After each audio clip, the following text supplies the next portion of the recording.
Olá, amigos do Sim Não na Web. Newton Corrêa. Hoje a gente começa falando o programa sobre a questão da Amazônia, né? Que a Amazônia é uma das regiões mais cobiçadas do mundo e aqui, para essas bandas do universo, talvez a mais cobiçada, a gente já sabe. A questão é, Newton, vira e mexe, se discute a questão da estrutura de defesa da Amazônia e tal, e parece que o novo ministro também começa a entrar nesse mesmo discurso, né?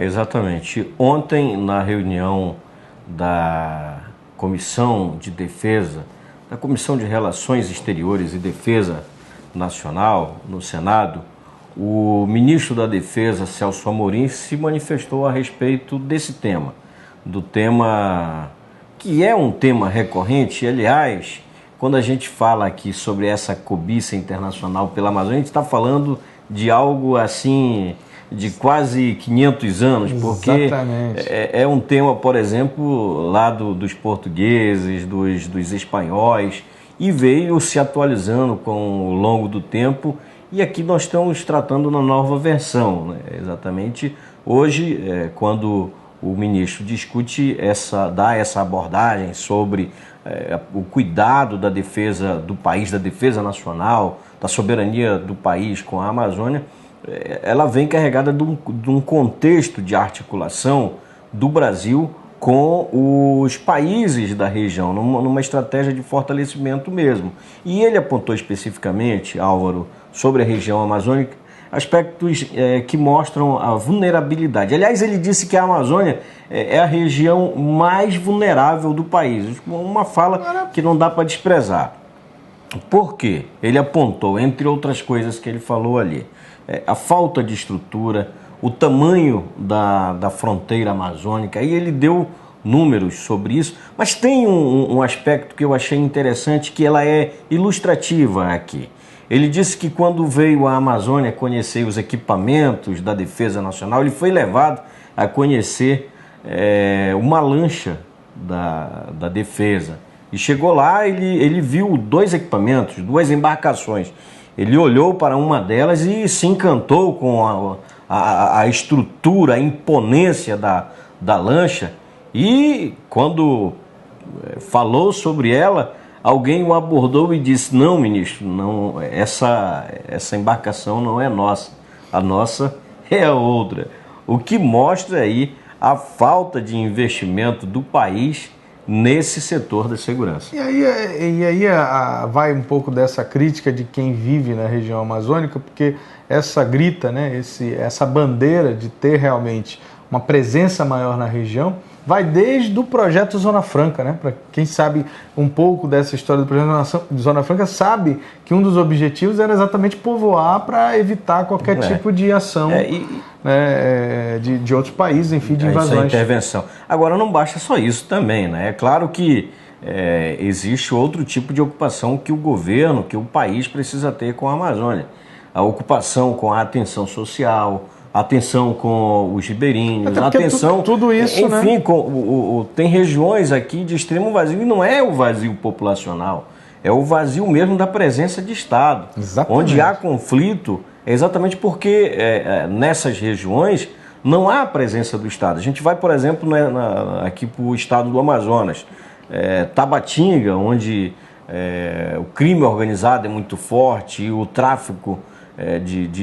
o crime organizado, o narcotráfico é muito forte nessa região. Você vê um equipamento mínimo do Brasil nessas regiões. E aí me remete a uma outra informação, que no aspecto militar, se você conversar com qualquer general, qualquer coronel que trabalhe um pouco esse contexto da proteção das fronteiras do Brasil através aqui com os países amazônicos, você vê a preocupação e a revolta deles com relação a isso, porque, a verdade, eles são heróis no sentido de que fazem até quase impossível, porque a região é uma região gigantesca, o efetivo é mínimo, né? E como o próprio ministro falou, não tem sequer o aparato necessário para você conseguir combater de igual para igual um narcotráfico ou uma guerrilha como é estruturada a guerrilha. Eu achei interessante uma fala dele, uma fala do ministro, quando ele diz que o Brasil precisa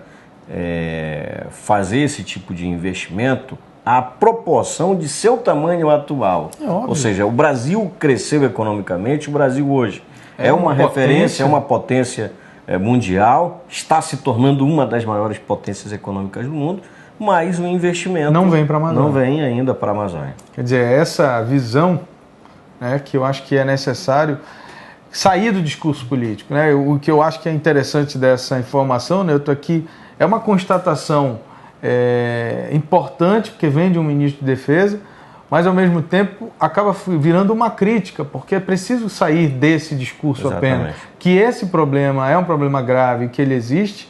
Eu acho que é uma coisa que nós que vivemos aqui, e eu acho que o resto do mundo, né, fala disso. Mas o Brasil, parece que o governo brasileiro parece que ainda não acordou para isso. Né? Pena que esse próprio tema, a Amazônia, foi praticamente desprezado hoje da cobertura. Pouco se deu importância para esse tema que foi tratado ontem na Comissão de Defesa do Senado. Bom, vamos mudar agora um pouco do cenário, vamos falar um pouco de eleição.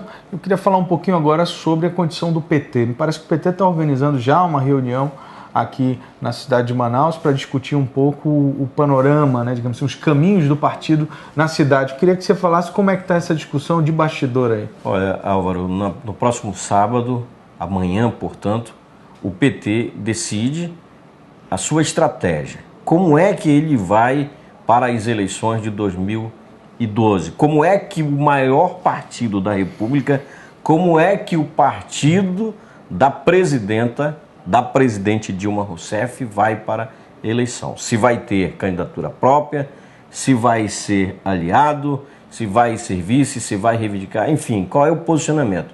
Eu percebo que há ainda reticências nos discursos dos agentes envolvidos. Os líderes do PT estão aí pisando em cascas de ovos, exatamente porque no cenário nacional ainda não há uma definição. E eu acho que mesmo que o partido decida amanhã a sua estratégia, não vai estar bem definido, porque a gente até já conversou aqui, cenários como São Paulo, por exemplo, ainda não estão claros qual vai ser o posicionamento do PT e qual vai ser o posicionamento de outros partidos do arco de aliança com o PT na capital paulistana, que tem um candidato petista, que está engatinhando, que precisa de aliados como o PMDB, como o PCdoB, como o PS. Toda a base, enfim, né? Toda a base, e não tem essa definição.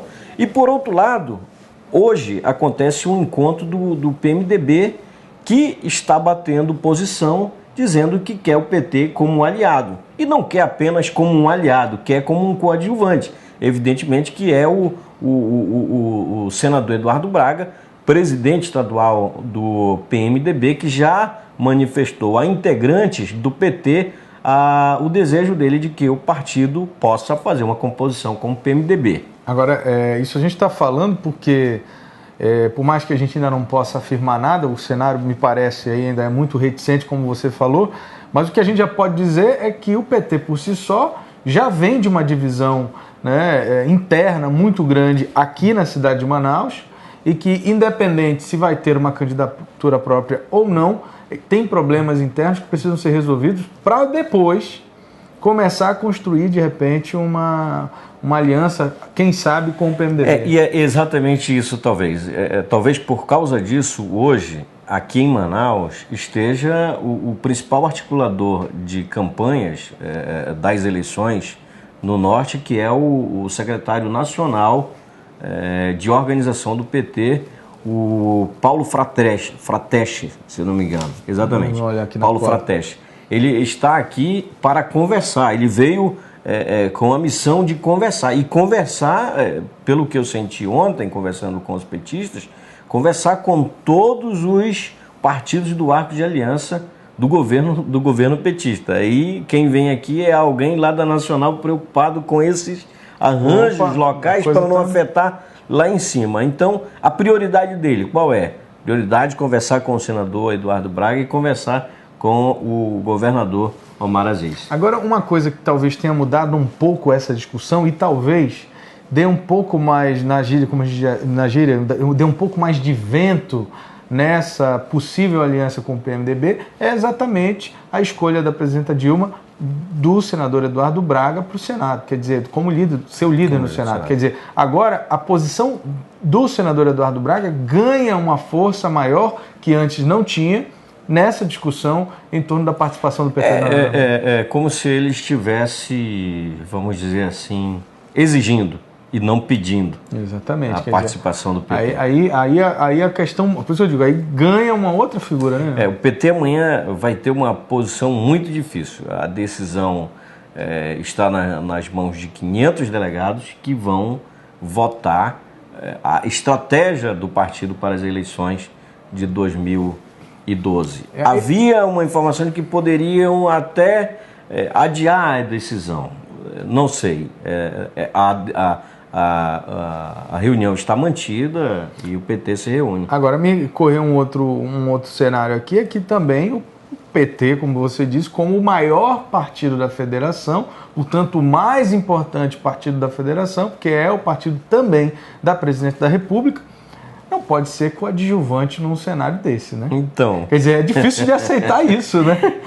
E as eleições são exatamente o momento de briga pelo espaço político. O PT recua para ganhar aonde?